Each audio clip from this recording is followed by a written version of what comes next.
Well, it's fascinating to me because the stages of grief was an epiphany moment for me. I couldn't understand in the acquisitions that I went through why there were times where I was really angry, and then why I actually went through a state of depression. And it was while I was interviewing a CEO for my book.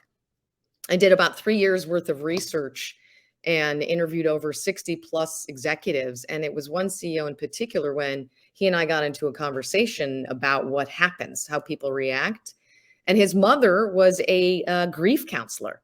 And when I described it, he said, "Well, I've witnessed that too. It's your organization goes through the stages of grief. It is like losing a loved one. It's losing a part of you." And what just made so much sense for me is when he said, because now you're suffering what's called ambiguous loss, right? It's the future you had in your head.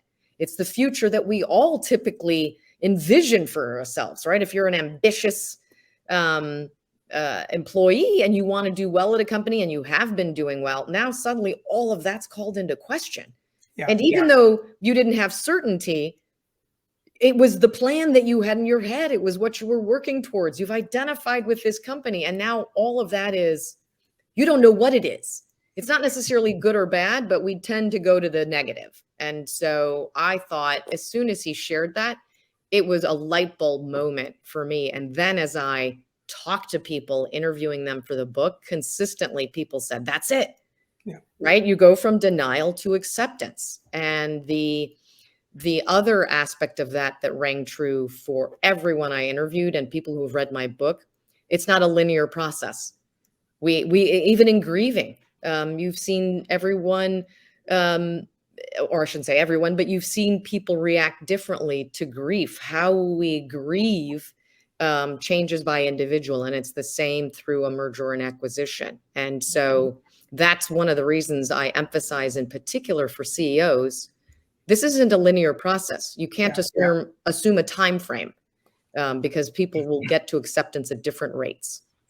And what I've learned as well, and I don't know if you've seen this, but it also happens with employees and leaders of the company that did the acquisition. I think it hits them later because what happens is it's the company that's been acquired where exactly that grief stick because you've lost control. And as you said, right, what you thought was going to be your career or your relative position and stature in your company has been upended, and you start that process. But then as new employees of the company that's been acquired they get elevated. Then I start seeing the same kind of behaviors of the acquiring company, where some employees now start feeling like, well, I had a plan. Wait a minute, why did they just promote that person? I was in line for that. And you see some similar behaviors coming a little later. I don't know if you've seen that as well. Absolutely. I'm really glad you said that. There's a tendency to think, oh, this is just, these feelings are exclusive to the company that gets acquired.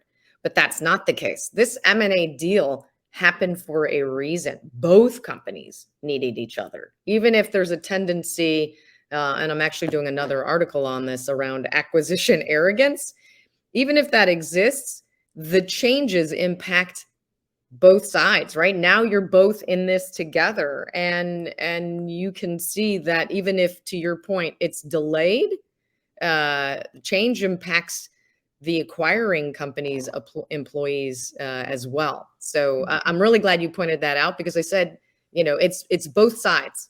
Both sides have consequences.